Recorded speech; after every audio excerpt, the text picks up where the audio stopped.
பாருங்க. பார்த்தார் ஆண்டவனாகிய சிவபெருமான். கைலாசமே நடுக்கும் அளவுக்கு யார் தவம் இருந்து வாரா என்று ஆண்டவனாகிய சிவபெருமான் ஞானத்தால் அறிந்து பார்க்க, வல்லரக்கனானவன் இமயமலை பருவதத்திலே 12 வருட காலம் தவம் இருந்து வருவதை ஆண்டவன் ஞானத்தால் அறிந்தார். ஆண்டவனை கண்ணு மறைக்க முடியுமா? அப்படி ஆண்டவன் ஞானத்தால் அறிந்து பார்க்கும் போது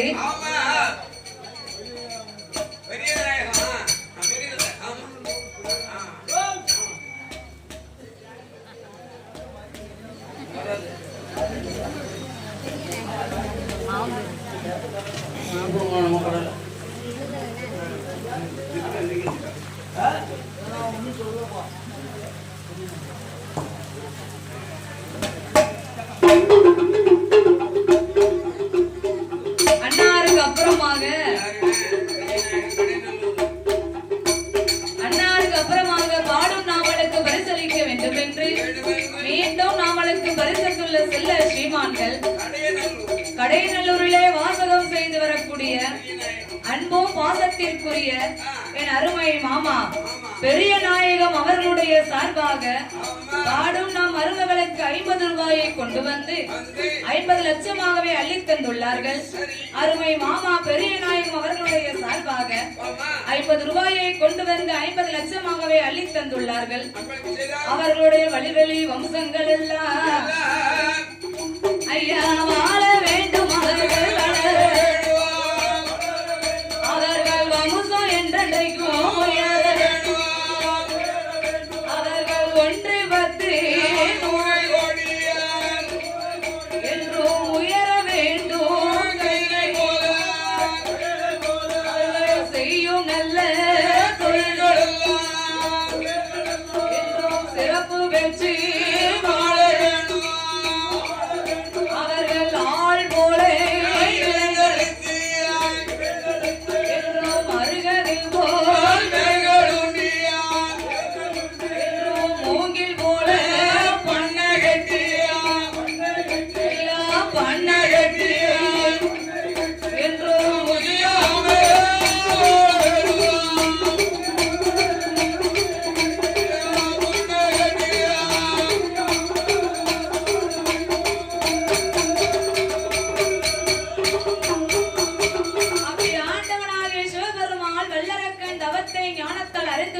போது ஐயோ இப்பேற்பட்ட அரக்கனாக இருந்தாலும் அரக்கர் குலத்தில் பிறந்தாலும் என் மீது இவனுக்கு என்ன ஒரு பக்தி. 12 வருட காலம் தவம் இருந்து வந்த இந்த வல்லரக்கனின் தவத்தை இதுவரைக்கும் நாமல் காணாமல் விட்டு விட்டோமே. அதனால் அரக்கனுக்கு உடனே வரம் கொடுத்தாக வேண்டும் என்று ஆண்டவனாகிய சிவபெருமான் வல்லரக்கனுக்கு வரம் கொடுக்க வேண்டும் என்று புறப்பட்டார். அந்த நேரத்தில் பார்த்தாள் பார்வதி. பார்வதி பார்த்தா ஆண்டவன் இந்த நேரத்துல எங்கு போறாரு? அப்படியே ஆண்டவன் படி இழக்க போனாலும் ஆதித்தன் உதிக்கணும், ஆண்டவன் படி எடுக்கணும். சூரியன் உதிக்கணும், சொக்கன் படி எடுக்கணும். அங்க ஆதித்தனும் உதிக்கல, சூரியனும் வரல. மணி 12 மணி ஆகுது. இந்த நேரத்தில் ஆண்டவன் எங்க போறாரு என்று பார்வதா தேவி பகவானை வழிமறித்தார். எங்க போறாரு?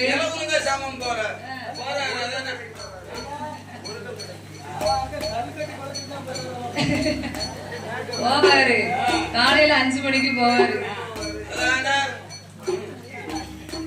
12:30 போனாருன்னா என்ன ஆகும்? வேட்டைக்கு போறாரு. அப்படி ஆண்டவனாகிய சிவபெருமாள் பூலோகம் கிளம்பும் போது பார்வதா தேவி வழிமறித்தாள்.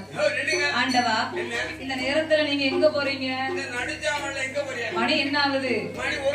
12:30 மணி ஆகுது. இந்த நடுச்சாம வேளையில நாதன் நீங்கள் எங்க போறீங்க? அம்மா பார்வதி, என் மீது உனக்கு சந்தேகமே வேண்டாம். நான் எங்க போறேன்னு தானே உனக்கு தெரியணும். இங்க வா. அங்க பாத்தியா? இமயமலை பர்வதத்தில் வல்லரக்கனானவன் என்னை எண்ணி தவம் இருந்து வாரான். அவன் தவம் சாதாரண தவம் இல்ல. 12 வருட காலம் ஒரே இடத்துல இருந்து தவம் இருந்து வாரான். அப்ப அவனுடைய தவத்திற்கு தகுந்தபடியாக வரம் கொடுப்பது இந்த உடையவனின் கடமை அல்லவா? அதனால் நான் வரம் கொடுக்க போகின்றேன் அம்மா. ஆண்டவா, நீங்க சொல்வதெல்லாம் சரிதான். அரக்கனுக்கு வரம் கொடுப்பது நியாயமானதுதான். அதற்கு இதுவா நேரம்? காலையில போயிருக்கலாம், மத்தியானம் போயிருக்கலாம், இல்ல சாயந்தரமாவது போயிருக்கலாம். அப்படி இல்லையா, உங்கள் மூத்த மகன் கணபதி இருக்கின்றார், அவரிடமாவது ஒரு வார்த்தை சொல்லி இருக்கலாம். அதுவும் இல்லையா, இளைய மகன் வடி வேலவன் இருக்காரு, அவர்கிட்டயாவது ஒரு வார்த்தை சொல்லி இருக்கலாம். ஆண்டவா, உங்களுக்கு எனக்கு 1000 இருக்கும். கணவன் மனைவிக்குள்ள சண்டை இருக்கத்தான் செய்யும். ஒரு செவரை பார்த்துக்கிட்டாவது நான் போயிட்டு வரோம்னு சொல்லி இருக்கலாம்.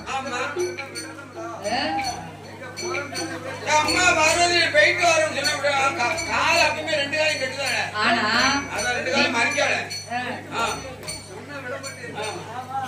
யாருகிட்டையும் நீங்க சொல்லாம போனதுனால உங்க மேல எனக்கு நம்பிக்கை கிடையாது. அப்படி அரக்கனுக்கு நீங்க வரம் கொடுக்க வேணும்னா நம்பிக்கை கிட்டவனா நீங்க நடந்துக்கிறது அப்படித்தானே இருக்கு.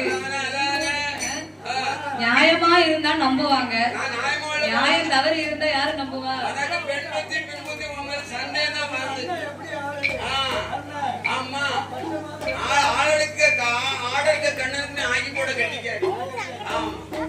அதனால ஆண்டவா, அப்படி அரக்கனுக்கு நீங்க வரம் கொடுக்க வேண்டும் என்றால் இந்த கைலாசத்தில் இருக்கக்கூடிய உங்கள் ஏவல் பிள்ளை நந்தி பகவானை வரவழைத்து அவரை பூலோகம் அனுப்பி வல்லரக்கனை கைலாயத்திற்கு அழைத்து வர சொல்லுங்கள்.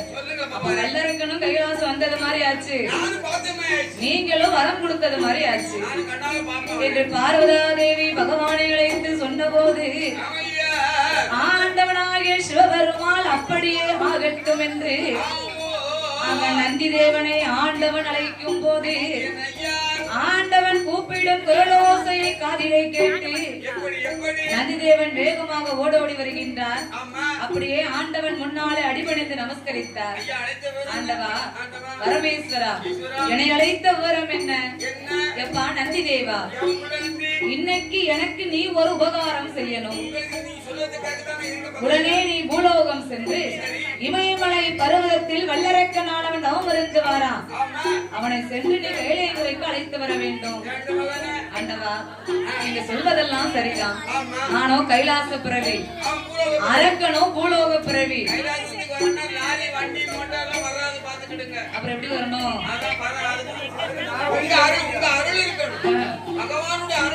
கைலாசத்துக்கு போனோம்னா என்ன செய்யணும்?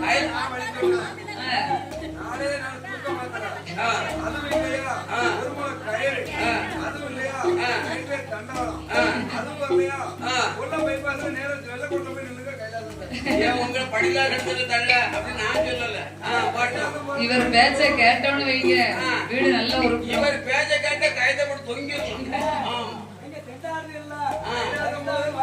கைலாசத்துக்கு போனோம்னா பகவான் அருள் இருக்கணும். கைலாசத்துக்கு போனோம்னா மருந்தத்தினால எதை குடிச்சாலும் ஆடினாலும் அவங்க ஆயுதத்தை காப்பாத்திடுவாங்க. வழியே இல்ல, அழைக்கணும், பகவான் அழைக்கணும்.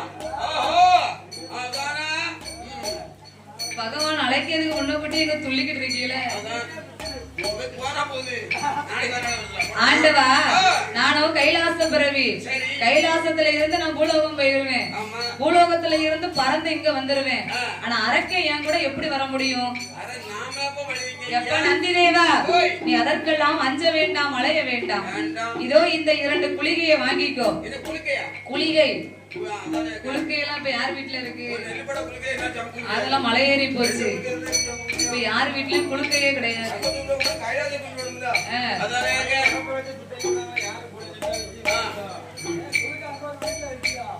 குளிகை, குளிகைனா என்னது? இதோ இந்த 2 குளிகையை வாங்கிக்கொள் மகனே.